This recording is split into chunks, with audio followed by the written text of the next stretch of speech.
Lawrence Bishnoi gang के गुर्गों को लेकर अशोनर पुलिस के आए दिन नए नए खुलासे। 2 अन्य लोगों को किया गिरफ्तार। बीते दिनों लॉरेंस बिश्नोई गैंग के गुर्गे हैरी बॉक्सर और ऋतिक बॉक्सर के द्वारा अशोनर के व्यापारियों को धमकी दी गई थी और 10 करोड़ रुपए की मांग की गई थी, जिसके बाद इस पूरे मामले में पुलिस ने लगातार कार्रवाइयां की हैं और न केवल एफआईआर दर्ज की थी हैरी बॉक्सर और ऋतिक बॉक्सर के खिलाफ, बल्कि एक मनीष जांगीड़ को रंगे हाथों अशोनर में वारदात करने से पहले ही पकड़ा था, जिससे लगातार पूछताछ के बाद आए दिन नए नए खुलासे हो रहे हैं। और कल पुलिस ने खुलासा करते हुए बताया कि 2 अन्य लोगों को, एक को ग्वालियर के गोरमी से और एक को बीकानेर से गिरफ्तार किया है। दोनों कियोस्क संचालक हैं और इनके द्वारा इस पूरे गैंग के लिए पैसे ट्रांजैक्शन किए जाते थे। साथ ही साथ पुलिस अधीक्षक ने बताया कि इस पूरे मामले में आए दिन नए नए खुलासे हो रहे हैं और लगातार इस पूरे मामले की तहकीकात करके नए नए लोगों तक पहुंचा जा रहा है। और इस पूरे बॉक्सर लॉरेंस बिश्नोई गैंग के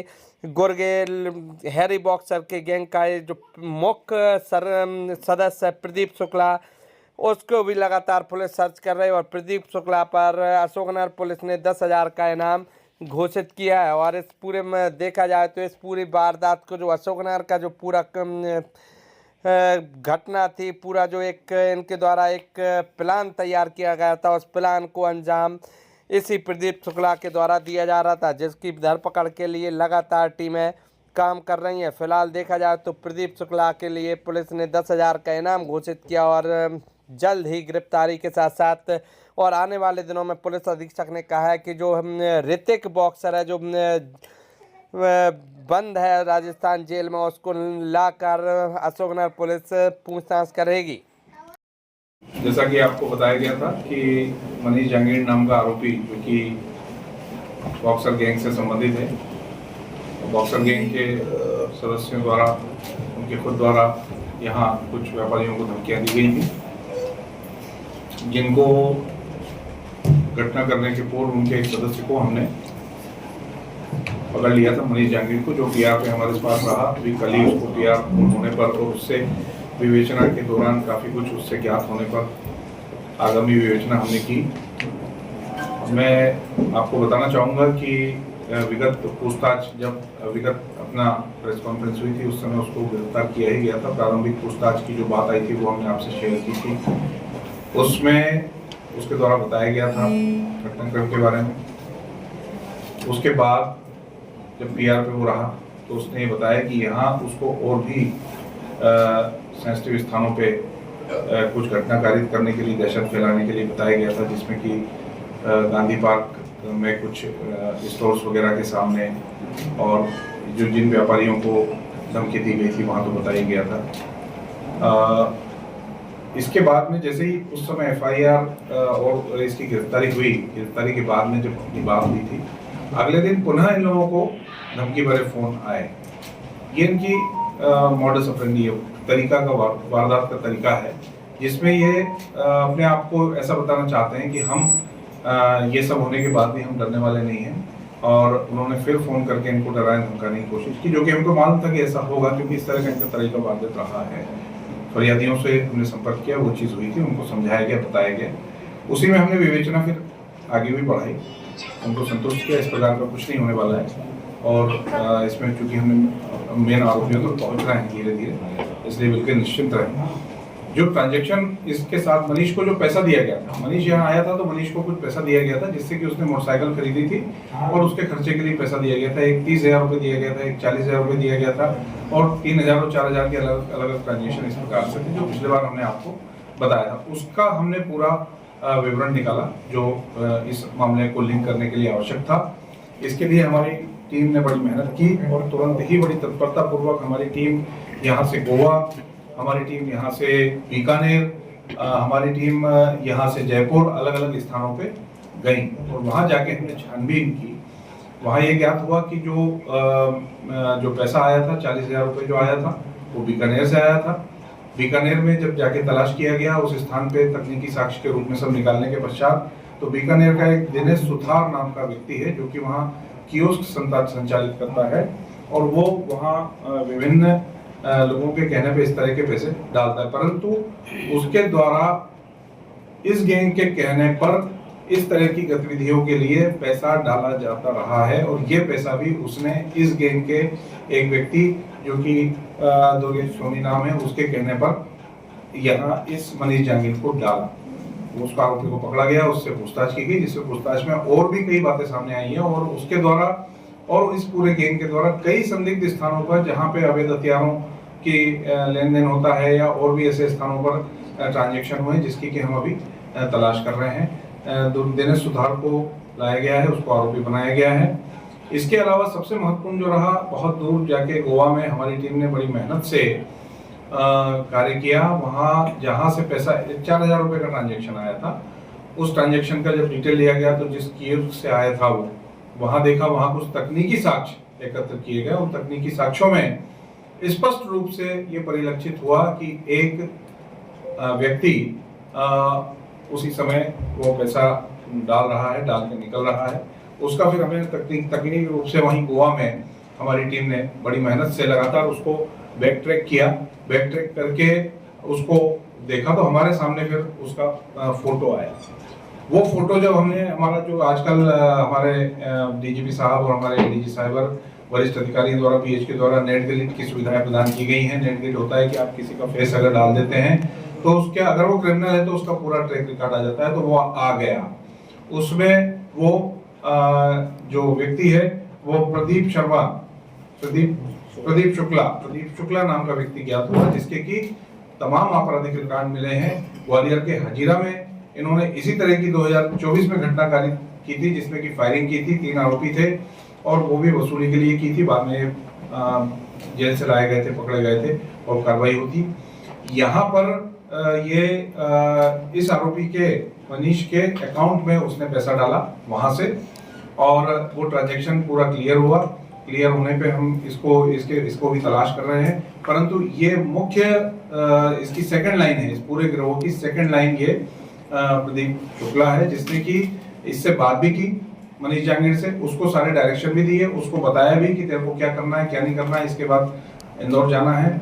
इस तरह की सारी बातें सामने आई हैं। जब हमने ये गोरमी का एक ट्रांजैक्शन निकाला, उसमें पवन शर्मा नाम का व्यक्ति भी सामने आया, जिसने कि इस तरह का पैसा इसके अकाउंट में डाला था। उसको लेके आए। प्रदीप शुक्ला गोरमी में पवन शर्मा के साथ ही वहां 8 दिन से रुका हुआ था और वहीं से ये सारा ट्रांजैक्शन का गेम और इसको यहाँ भेजने के बाद आगे की कार्रवाई किए जाने की इनकी तैयारी थी।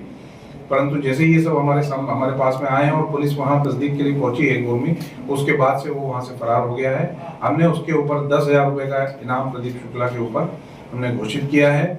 इसमें अभी हमारे पास में ये दिनेश सुधार और पवन शर्मा जो कि गोरमी से है, ये आरोपी गिरफ्तार किए जा चुके हैं।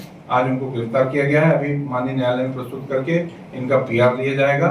साथ ही हमने माननीय न्यायालय से ऋतिक बॉक्सर से पूछताछ के लिए अनुरोध किया था, निवेदन किया था। माननीय न्यायालय द्वारा हमें अनुमति दी गई है। शीघ्र ही हमारी टीम वहां जाकर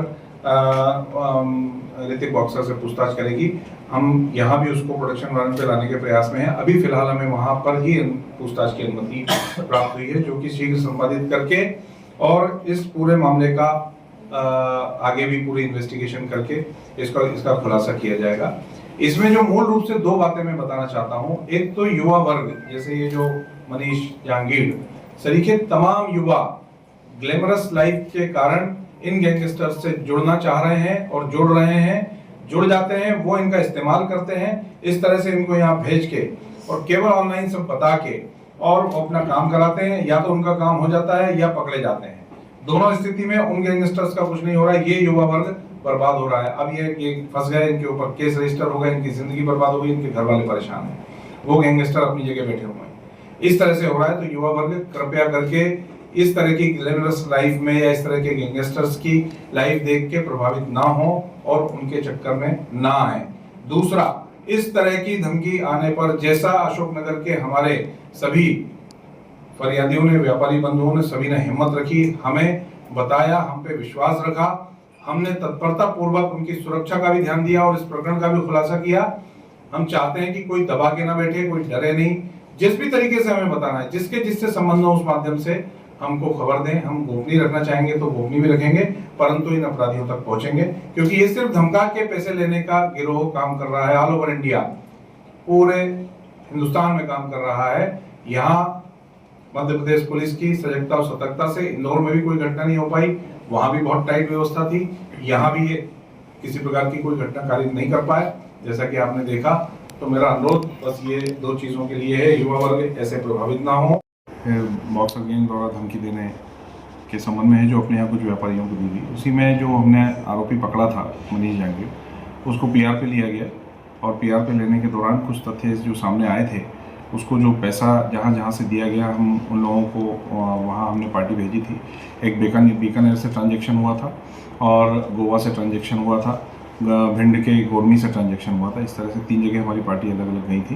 तो बीकानेर से दिनेश सुथार नाम का व्यक्ति लाया गया है, जो कि वहाँ से ट्रांजैक्शन जिनने किया था, इसके 40,000 रुपये इसके खाते में आए थे।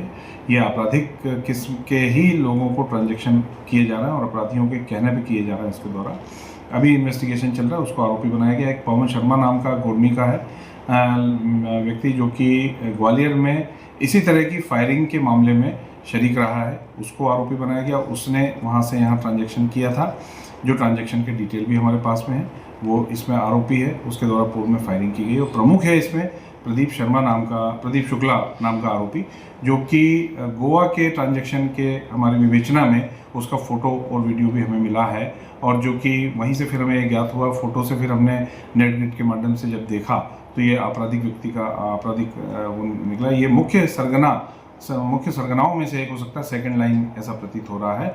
इसने भी ग्वालियर में फायरिंग की है, जयपुर में फायरिंग की है, बड़े आपराधिक रिकॉर्ड हैं और बड़ा अपराधी है। इसके लिए मैंने 10,000 रुपये का इनाम घोषित किया है, लिंक हमारे पास में है, हम शीघ्र इसको भी गिरफ्तार करेंगे और हम इनके सभी लिंक तक, सभी सूत्रों तक पहुँचने वाले हैं शीघ्र।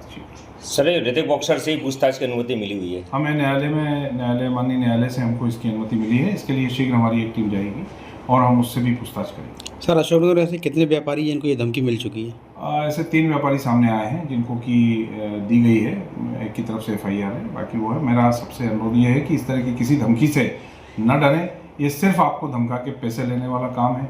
युवा वर्ग इस तरह के गैंगस्टर्स के प्रलोभन में ना आए, उनकी लाइफ स्टाइल देख के और उनके इंस्टाग्राम उनको करके और उनके गैंग का सदस्य बनने का प्रयास ना करें।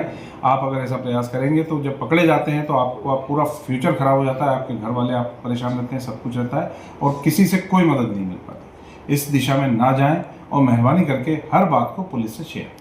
सर, इस पूरे केस का इन्वेस्टिगेशन सिर्फ अशोकनगर पुलिस कर रही है, मध्य प्रदेश के वरिष्ठ अधिकारियों के नेतृत्व में भी कोई टीम गठित की गई? बिल्कुल, मध्य प्रदेश के वरिष्ठ अधिकारियों के मार्गदर्शन में, चूँकि अभी मूल प्रकरण हमारे यहाँ है तो हमारे यहाँ इसका इन्वेस्टिगेशन किया जा रहा है। इंदौर पुलिस भी इसका इन्वेस्टिगेशन कर रही है, उनके द्वारा भी यहाँ आके जानकारियाँ ली गई हैं। तो जहाँ जहाँ इस तरह की बात है वहाँ इनका इन्वेस्टिगेशन किया जा रहा है। हमें मार्गदर्शन हमें वरिष्ठ अधिकारियों से मिल रहा है।